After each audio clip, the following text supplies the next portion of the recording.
This episode is brought to you by ReadSpeaker. ReadSpeaker helps bring universal design for learning to life with text-to-speech and audio tools that give learners more control over how they access content. Learn more at readspeaker.com.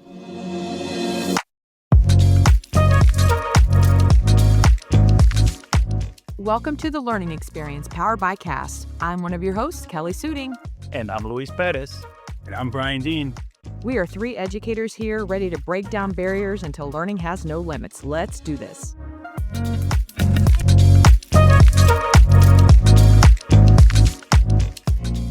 Hello, everybody. Welcome to another episode of the Learning Experience. We're so happy to have you join us again. And I'm here with my co-host, Bryan Dean. Kelly's typically with us, but as they say in the news business, she's on assignment today. Yeah. Oh, I thought she had a court case. That's what No, that could have just been a rumor, brother. That could have just been a rumor. but she's, I'm sure she's out there doing wonderful things to make the world more inclusive. But I'm here with Bryan, and we have a very special guest, and we'll turn to our guest in just a minute. But Bryan, how you doing, brother? Well, you know how I am, man. I'm feeling lean, clean, and ready to get at it, if you know what I mean. Lean, mean fighting machine when it comes to inclusion, right? Yeah, I'm trying to do. That's exactly my line, brother. I got that Motor City mouth. You know what I mean? And for most of us, if you're in the Western Hemisphere, hopefully, I know we had the little rodent that comes out and says there's 6 more weeks of winter. Let's hope he's wrong, and soon, the leaves will start to show up again, and winter will be a thing of the past, and we can look forward to nice, warm weather and all the good things that come with spring and the renewal that it brings to all of us, right? Yeah, right on. Right on. So let's go ahead and get started. I want to introduce our guest, Matthew Winters. We're so excited to have Matthew today join us for a conversation about something that's nobody's mind, right? Nobody's thinking about this. Yeah, AI. No. We're trying to bring it into the consciousness right now. It's a novel thing, right? Right, it'll pass. Yeah. Like the internet, it'll pass.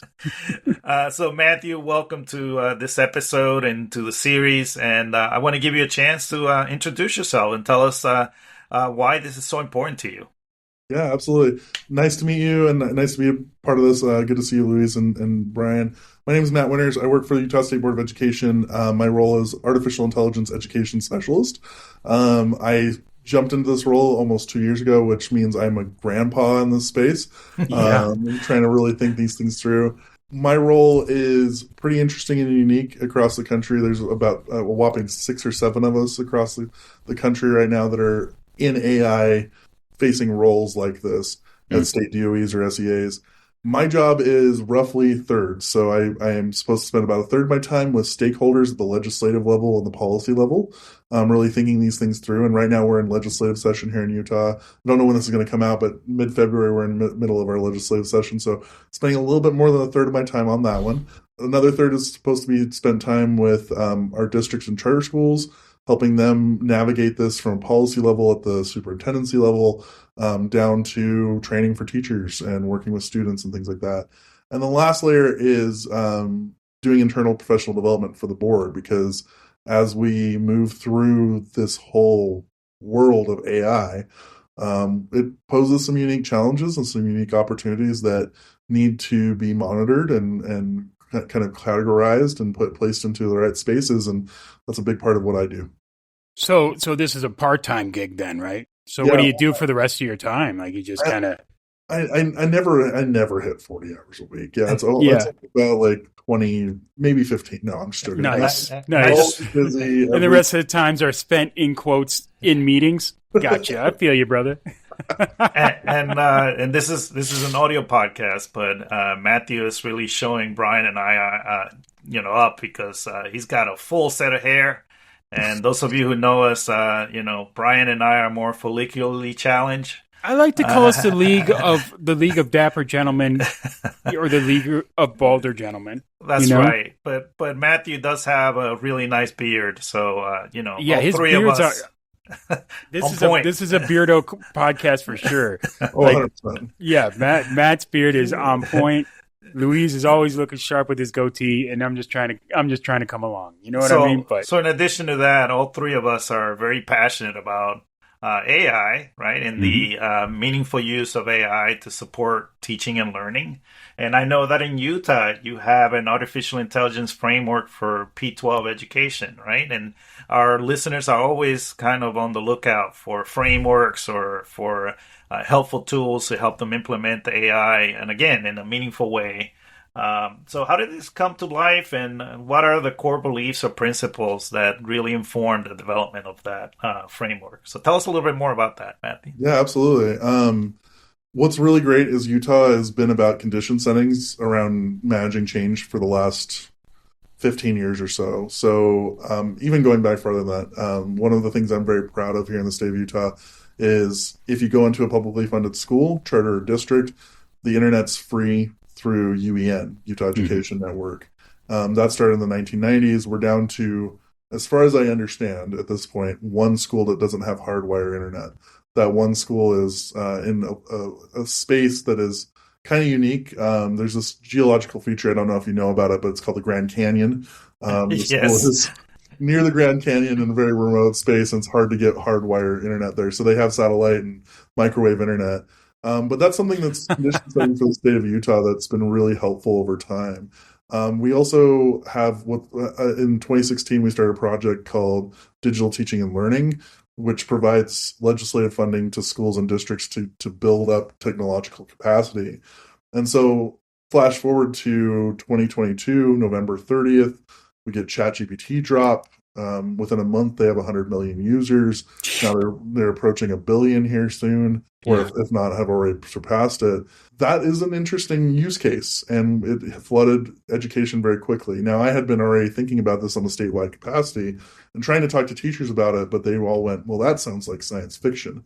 And then this hits, and my 2023 was spent building professional developments, going out and working with teachers, doing about 5,600 hours worth of time with teachers alone. While that was happening, our state board, I was over in a different organization called UEN. The state board was looking at this going, we need to figure out how to work through it. So they started developing a team internally called the SKY Committee, the Steering Committee for AI, that I now lead in my role. They started developing, okay, we need to have a framework here. What does the framework look like? The framework is a living document. It is meant to go through iterations. In fact, last Friday, I spoke in front of our small committee. It's called Standards and Assessment with our elected board. And we have several changes that account for agentic AI and a glossary of terms that are necessary for people in our districts to understand. So that's going to be ratified next board session, which will be in March. It's designed around good use of AI, negative use of AI, and it's really to be a formative document for our districts and charter schools that they can build up that over time. Some of them have adopted it straight out. Some of them have dug into it, but we're just happy to have it be a part of the ecosystem to guide the conversation. And we are one of 35 states that has some sort of framework at this point. So what you're saying is that you can't just create this document and come back to it 2 years from now?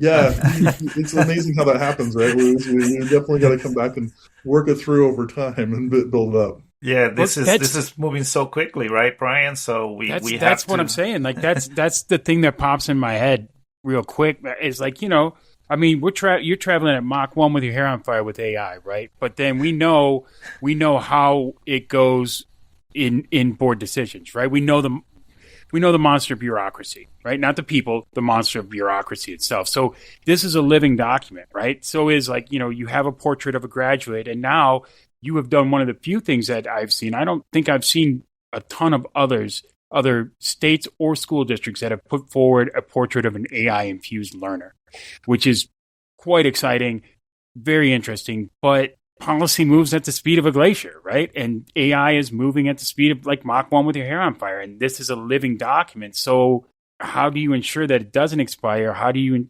what kind of things are in place to update it quickly and adopt as we move into things like you just said, you moved into agentic AI workflows. That's this big change that most organizations, not just schools, but most organizations are having a hard time adapting to right in this moment. Yeah. Right. I think you're pointing to a couple of really important things there, and one of them is and this sounds like job security on my part, but I've been saying Hey, man, if you could create it, baby, tell me how, because I've been looking. it's really having somebody in your organization, whether it be a district or a state or federally, having somebody who's on point. Here's the person who's going to navigate these conversations, who's going to work them through, who's going to revise these documents and pay attention to what needs to be revised there. Because on day one, my former deputy superintendent, Patty Norman, took me aside and said, these documents need to be revised on a pretty standard scale because otherwise they'll be forgotten. And so I took my time with it because I wanted to make sure the right revisions go in there. Yeah. But if we had nobody, kind of standing over these documents or over these ideas, that doesn't happen. In terms of the portrait project, which we're very excited about, Portrait of an AI Infused Learner. It's so cool. Portrait of an AI Infused Teacher, that's out as well. Oh, it's Those so cool, are meant man. to help influence our districts and charter schools to what are the knowledge, skills, and dispositions around AI that students need to thrive and teachers need to thrive. Yeah. On top of that, what's been really interesting is that it's helped set the tone for our ecosystem here in the state of Utah. So one of the things that I was really excited about is our governor ran a AI summit in December. He spoke about our Portrait project and said this is a good example of human-centered AI use because it's put the skills, the knowledges, and dispositions forward. What we've done in post is I've worked with the University of Utah. They have a project up there called the Responsible AI Initiative. It's a wonderful $100 million project that they have going up there. And we created, with the help of businesses like NVIDIA and Oracle and a few other large-scale Also groups. startups. Startups, Small companies nobody's ever heard of, right? Yeah. And then so also some lawyers, teachers, students, professors. We actually created the Portrait of an AI-ready business. Oh, I love that. It's up on the RAI's website. The next thing that we're working towards over the next few months is a Portrait of an AI-ready researcher, Portrait of an AI-ready college professor, teaching professor, and a Portrait of an AI-ready college student. So those will be coming out hopefully sometime over the summer into the fall, because we want a holistic image of what's the goal here. Yeah. What does this actually look like in practice with real humans? Yeah. And I think that's the key phrasing I really found, and the one that, I stand up and say it with my whole chest is that idea of human centered as opposed to human in the loop. Human in the loop makes it seem like like AI and I are on the same level, and that I'm just a consultant in this thing. And that's not what we're building. We're building, teaching is human centered. Right? That's a term that really stood out as you were speaking, Matthew. I like to say not human in the middle, but human all around. Right? Yeah. It's about the humanity of teaching and learning, and AI is there to sort of enhance those things. So another word that stood out was responsible use. Yeah. And how do we support educators in the responsible use of AI? And that's going to require some professional development, right? And that's often the part that's ignored. I love to hear that, you made taken a lot of steps to make sure that people are connected in Utah. Like, you've laid down the framework, you've laid down the infrastructure with the connectivity. But then with any technology, right, we need to have the professional development, the AI literacy that Bryan and I are so... and AI fluency. Exactly. We're so focused on. So how do you support educators through professional development to take the next step with AI, where they're not just, consuming it, but they're actually doing meaningful things with it? Yeah. When I came into the role in June of 24, one of the first things I wanted to do was take the temperature of what was happening out in the communities and what they needed. And usually that would take the form of a big, long survey that people may or may not fill out. It's a pretty boring process. Oh, everybody loves surveys. Come on. Right? They love the Starbucks gift card attached to them is what they love, bro. That's true. But I had no funding for a Starbucks gift card. So what we instead did is we did a series of summits across the state of Utah. We went into 6 different sites, one in each one of our rural service centers. Again, Utah is a very rural state. So we went into all those different spaces, and then we had 2 on the Wasatch Front here in the Salt Lake area. These summits were ostensibly to do training and provide them ideas, but also we have an RFP here in the state that allows for consortium pricing around AI tools. And so we get some of those tools in front of teachers and districts. Yeah, okay. But what we did during that whole process was we had a session where they were encouraged to have conversations at their tables and document everything at the table in terms of Post-it notes. So that sounded like, oh, hey, we're just going to put these up on the wall and like, yay, we did that during the day. But I knew that it was a low impact way to get that background. So what it ended up being is we took pictures of every single Post-it note that was created during those sessions across the entire state, took them back, fed those pictures to AI, in this case Gemini, and Gemini then synthesized that into a feedback form. And so Nice. one of the biggest things that came out of there was we had 6 big points that they all wanted. One of the biggest ones was ongoing professional development. So in 2025, we started off with a grant that was pre-existing through Intermountain Healthcare here in the state of Utah, and they funded $500,000 to go out and work with teachers. So I hired a director. Her name's Emma Moss. She's from Canyon School District, as well as 6 trainers from across the state, all teachers or district folks. We went out and we were hoping to get 1,500 teachers. We are now somewhere between 6,000 and 7,000 teachers that have gone through basic AI literacy into AI fluency. We went to pretty much every conference in the state over the last 9 months. We've done a lot of training, basically. Now, that was just a baseline hour in the space that they live in, which is going to their school or going to their site. Mm-hmm. We also had other layers that teachers could go through, the ending being is that they write a lesson plan in their content area and grade level that either uses AI with students or teaches about AI with students. If they did that, they got a $200 gift card through Donors Choose to buy whatever they need for the classroom. I funded snacks to like AI or 3D printer filament, those sorts of things. Those lesson plans, we have about 1,500 of them. And so we're starting to correlate those, and hopefully we'll get those out to the public to start looking at what are possibly best practices in a variety of content areas, including special education and transitional special education from high school to workforce. So we're really excited about this. But the big thing, Louise, to your point, is we have consistently, through my team and myself, provided ongoing professional development, because this is such an ongoing changing topic that one and done doesn't work. We have to go back and do it again and again. I think communities of practice is a model that could really inform professional development here, because we're learning about it together in real time. Right. Mm-hmm. This is not just like traditional professional development. It just flows in one direction. We create materials and here they are. Right. Whereas here we're having to really be flexible and adaptable, and the whole communities of practice model can really help in terms of bringing people together to solve problems, because that's what AI helps us do. Right. When we apply it in some thoughtful ways. So you have a term, but I'll let Bryan take it over here, because you have a term that stood out to me as I was reviewing the questions for today. Yeah, we both really love it. It got me jazzed, man. So Bryan, take you know it away. what, man? You've got so much excitement about it. I'm going to let you ask that question. But I do have to say, I love this PD or PL plan, right? Because I think it's a little bit of both, right? It's got that guerrilla sense to it, right? Like it's got that build a street crew, hit the streets, right? Pass the word on, have other people pass it on, and continually do it. So it is this formalized, kind of community of practice with problems of practice, but it is also a get in where you fit in kind of vibe too, which I think is really important, right? Because it also it helps your audience understand that you're in the same boat. Like we are moving and trying to keep ahead of this, just like you are, and we're here to help. Right. I love that, man. I had a really great, big fan of my former superintendent, Sydney Dixon, Dr. Dixon, who's now at the University of Utah. She pulled me aside one day and she said, "You're doing great work, but you got to provide for the next generation." Yeah.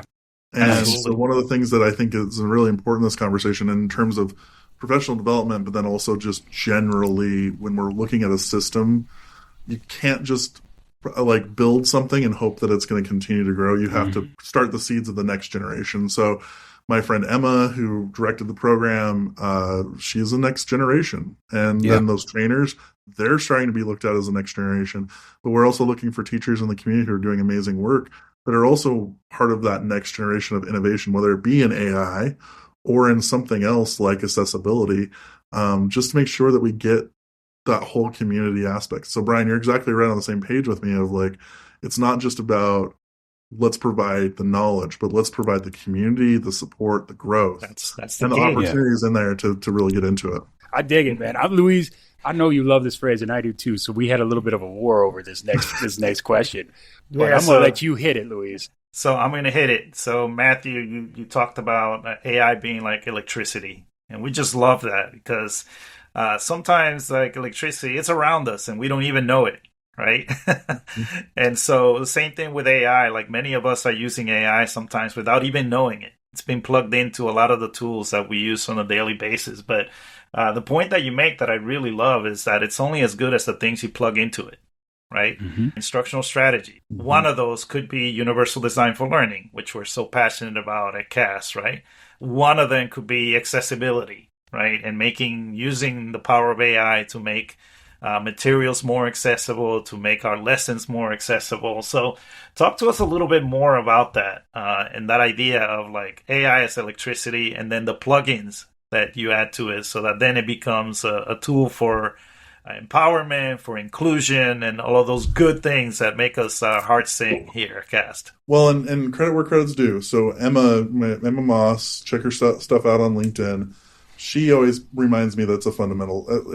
AI is a fundamental technology like electricity.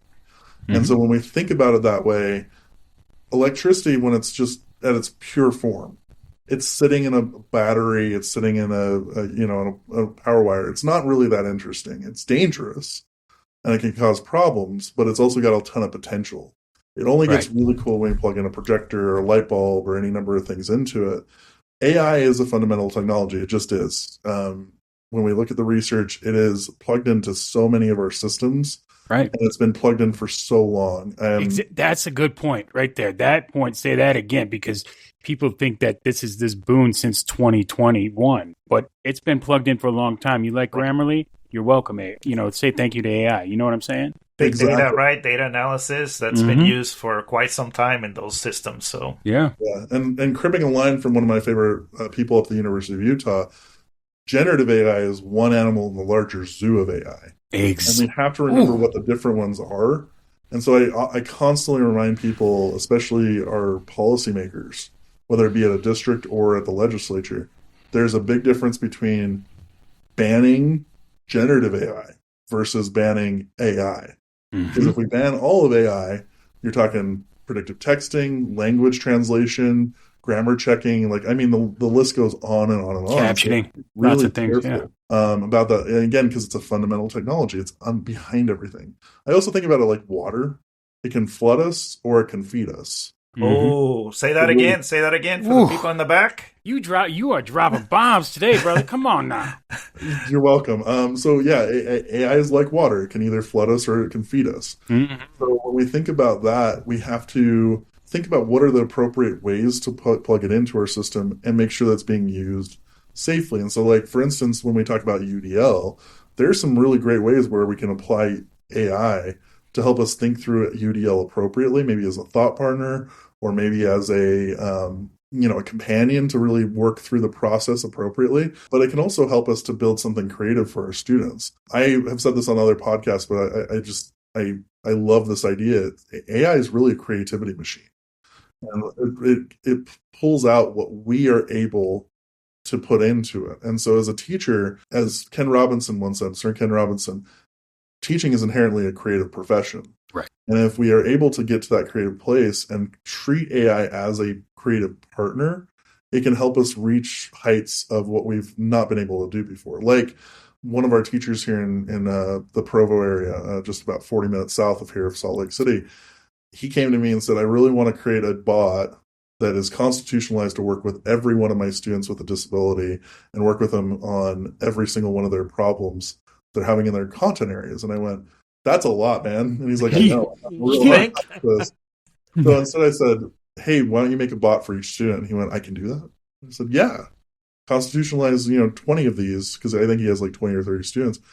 And he went and did that over a weekend, came back, deployed them with students, and each one was keyed in not to their 504 IEP. It was keyed into their disability indicators, and then also into the discipline that they're having trouble with at that point. And he's like, I had students who were nonverbal who I can now hear speak. Yeah, that's dope, man. Yeah, it's amazing stuff. But that was that creativity of that teacher going, ooh, I can do this. Yeah. it's not going to take me a ton of time, but then it's going to open up so many doors Right. across the line. And again, it goes back to that fundamental nature. What can we do with it to really impact not just ourselves to speed up things, but how can we really change the lives of our students? Absolutely. And I think that framing is great because AI is not a barrier buster. That's not what it does. AI is an opportunity enhancer, right? And I think that's a big difference. I think that we spend a lot of time looking at learning barriers and we're like, we must bust this one. Well, I got to do that for every student that comes through, and those students that don't come through, well, I don't have a barrier buster for them. But by using AI to help me identify, opportunities, I can divine systems and agents and bots for students that I may not have thought of, right?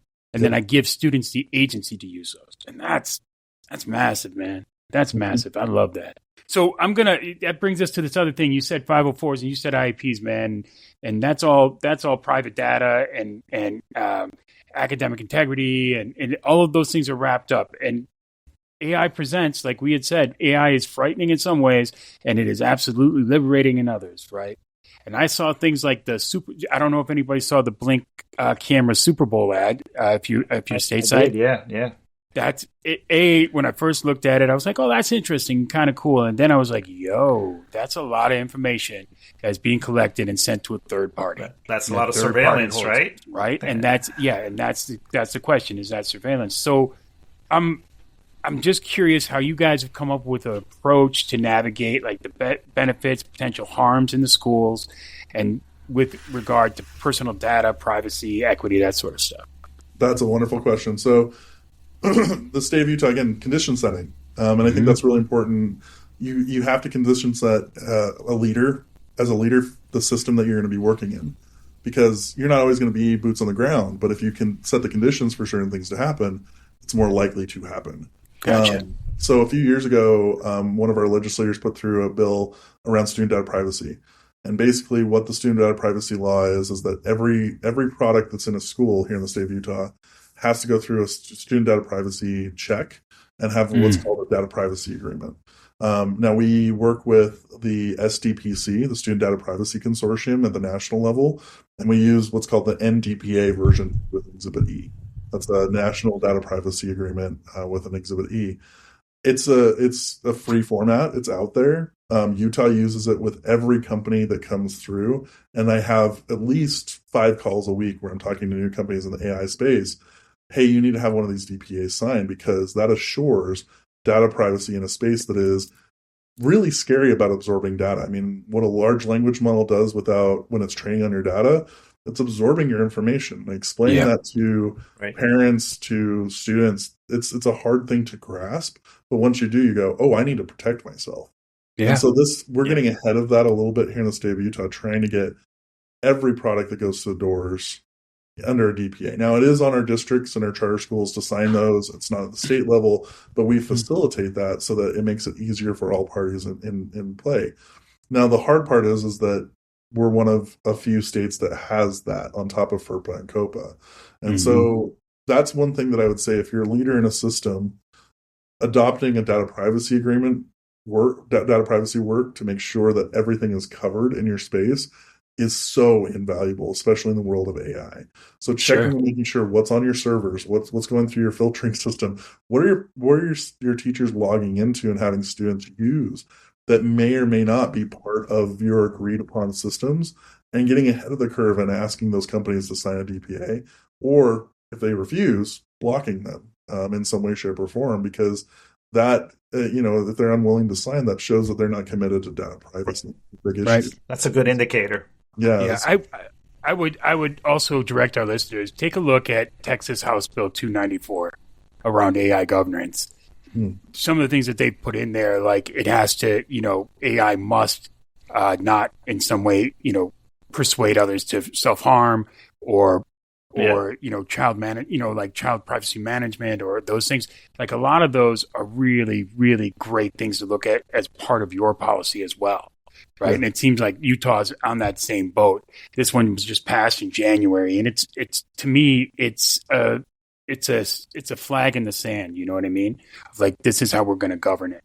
Yeah, I think, Brian, a fundamental shift is that typically with technology, we think of ourselves as users, but Hmm. we're also product, right? Exactly. Like when we interact with AI, we're part of the product. Like it doesn't Hmm. run without our information and our data. So, and we need to safeguard that in a world where it is possible with AI itself to make connections Yep. and so on. So that privacy, definitely having good policies around it. And I think you've given us a good place to start in looking at some of the things that we need to think about.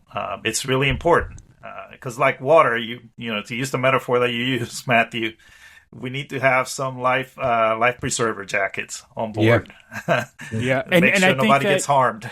I think that we all need to realize that while we talk about natural resources, right, and the use of AI with natural resources or anything with natural resources, we also have to realize that our data has become a resource, and it Absolutely. is being mined at a far quicker rate than anything else right now. That's And so, such a good point. Somebody said it's like oil. It's the oil of the current time, right? In yep, terms of being currency. yeah, and so Like, we have to put in safeguards, right? We have to.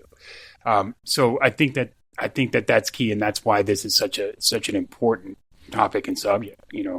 So and it's a topic that we're gonna have to continue to oh yeah, wrestle for with, sure. right? So, Hmm. thinking ahead now, right? Because we've talked about where we Yep. are right now, but there's this kind of a move from we've spent a lot of time on getting the right prompts and teaching people prompt engineering. But first of all, there's this idea of agentic workflows. So maybe you can start by, because some of our listeners may not be familiar, this idea of agentic AI. Just giving us a quick definition, and then what does that require for us to move into that next stage, where maybe we're managing some of these agents, right? And agent management. So, what is required for that to be a successful transition as we move into like the next stage of AI? Yeah, that's a great set of questions. So first of all, with agentic, one thing that we have to remember, and I always use this quote, it's Arthur C. Clarke, wrote 2001: A Space Odyssey. He said, any technology significantly advanced is indistinguishable from magic. And I think Hmm. when we look at AI, and especially agentic AI, there is a thought process with a lot of people that see it for the first time and they're like, this feels like magic. I know when I first saw generative AI, my brain went, this is magic. This is crazy. And it's no accident that a lot of the companies that are education facing use magic in their marketing for that. So when we talk about agentic AI, basically what the idea is that you have multiple AI bots that are working in collaboration and in concert with each other to produce a specific task. Right now, it's being used very heavily in like travel. In fact, one of my colleagues here in the state of Utah, he handed a dummy credit card with some actual real money on it to an agentic swarm and said, "Hey, book me a vacation in Mexico," and they booked him a perfect vacation. It was amazing. But they're basically targeting a specific task. And the reason why I bring up that quote from Arthur C. Clarke is that the idea that there's bots that are talking to each other, one, that they're programmed to do a task together, two, and that they can get that task done in the appropriate space and time. That feels like magic. And there's been a lot of, especially in the last week, there's been a lot of conversation around hearing these bots talk to each other and what are they saying to each other. And they don't like humans. And I'm like, well, let's think about these bots. They're programmed to act like humans. Humans Right. are essentially social creatures. Right. Right. There is a whole thing about social behavior and agentic bots, and Hmm. that's something we're looking at in the state of Utah through Utah Valley University is doing a lot of work on that. That's huge So that work. means that they're programmed on human texts Yep. from the internet. And I don't know if you've been on the internet recently, but it's kind of a space where a lot of people argue and say they don't like other humans. Oh, I And try so to stay away from. I try to stay away from the internet It's a use. real mild mannered place, right? Everybody has mild opinions. exactly. But if we're programming bots off of the information they're coming from the internet, they're obviously going to hate or have some problems with humans. And Yeah. so it's going back into that thought process of it's not magic, it's technology. What is the rhythm here? And so those sorts of things to clarify for our thought leaders here in the state of Utah is really important. So that's why it's making it into our framework. But then I think I got to peel it back a little bit, Louise. We're not, I don't think, fully ready. Most districts and most charter schools in the state or in the country are ready for, and I'm talking about the United States, and I would say maybe even globally, ready for agentic AI. They still need to get to fluency with AI. Yeah. And that's where Agreed. understanding the difference between a 10-second Google-like ask versus I'm going to write a long 10-page prompt that actually get me what I specifically want from the bot. There's a big gap between those, and it's hard to get that enunciated to a lot of stakeholders. And so I think we need a bit more time to really get everyone on board. But then also, I would point to a glaring gap right now is that our teachers, our administrators, our leaders all have professional development I would say every year, if not more, around AI in schools, hopefully. But our students are actual captive audiences. They come to school, they're going to be confronted with this, they're going to have different opinions, those sorts of things, but they're getting thoughts and hopefully some good training around that from different good, high-quality teachers. Who's missing in that equation? Parents. Parents aren't necessarily getting the same types of training that our teachers and our leaders and our students are, and they need that. And so I would say as part of this process is that we need to also include parents in this professional development and think that through so that then we can push the whole system forward when we are starting to see more exotic things like agents or, in a few years, maybe AGI or ASI, sorts of things. That's so important what you mentioned, Matthew, about including families. We have a project at CAST, the Center for Inclusive Technology and Education Systems, and we base a lot of that work around having families and caregivers as partners.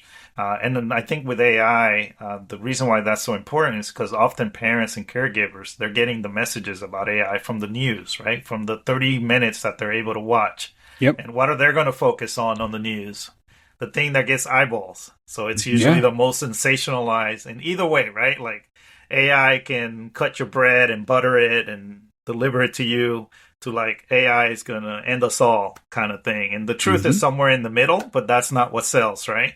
So I think what you mentioned is so important of getting families as part of PD, getting families as part of like campaigns where we inform others about what we're doing around AI and why we're doing it, and being transparent, right? That's a key word that comes up a lot with AI is like, how can we be more transparent about these things? Well, and I have to say that, when I think of generative AI and I think of agentic AI, to me, like generative AI is more like this pen, right? It's a digital pen. And then agentic AI is really your personal assistant. And really what we're asking teachers to do is move from this idea of using tools and being tool users to being architects that kind of build an ecosystem and manage that ecosystem. And that's a huge shift in skill sets. And so you're right. I don't think that we're ready for agentic AI. I think that we are in an interesting place where we can start laying some groundwork for sure. Right. And I think that the implications of agentic AI for special education students and teachers is a massive one. But I don't know that we're there just yet. Well, stay tuned, right? Yeah. So that brings us to the end of our conversation with Matthew today. I'm so sorry that we have to break it off here. Oh, yeah, I know. We could talk for an hour. We could go on for hours, but thank you so much, Matthew, for joining us today and for sharing all the great work that you're doing in Utah. So in the spirit of building community, right? We mentioned earlier about building community. Where can people find your work? Yeah, I'm on LinkedIn. That's about it for social networks. So find me on there. The beard is not as white. I need to update my photo. Right? No, man, this is my COVID streak. I have an AI streak coming in over there. Sure. I had a full fro when I first did my LinkedIn pro. No, I'm just kidding. Yeah, right. That's hilarious. I'd love to see that. Actually, I'd love to see that. There's a tool called AI, Bryan, that might be able to help you with that. I don't know. I'm going to look into this thing. You guys talked a lot about it, so I'll give it a shot. Let's see. And then schools.utah.gov is where we put everything that's official for the work that we're doing. And then I'm always happy to talk via email, matt.winters@schools.utah.gov. So feel free to reach out. But it's been a pleasure, guys. Appreciate it. Great to chat with you, Matthew, and keep up the good work out there. Everybody, peace, love, and belly rubs. Thank you so much, everybody. Thanks again to ReadSpeaker. Their audio-enabled learning tools support accessibility, reduce cognitive load, and help learners engage with content in ways that work for them. UDL in action. For more information, visit readspeaker.com.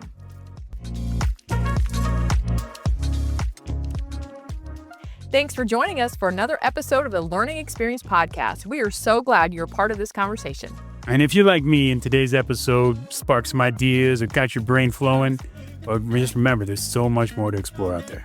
And remember that CAST is leading the way when it comes to accessibility, workforce innovation, professional development, and research. So visit cast.org to dive deeper. That's CAST.org, and keep learning with us.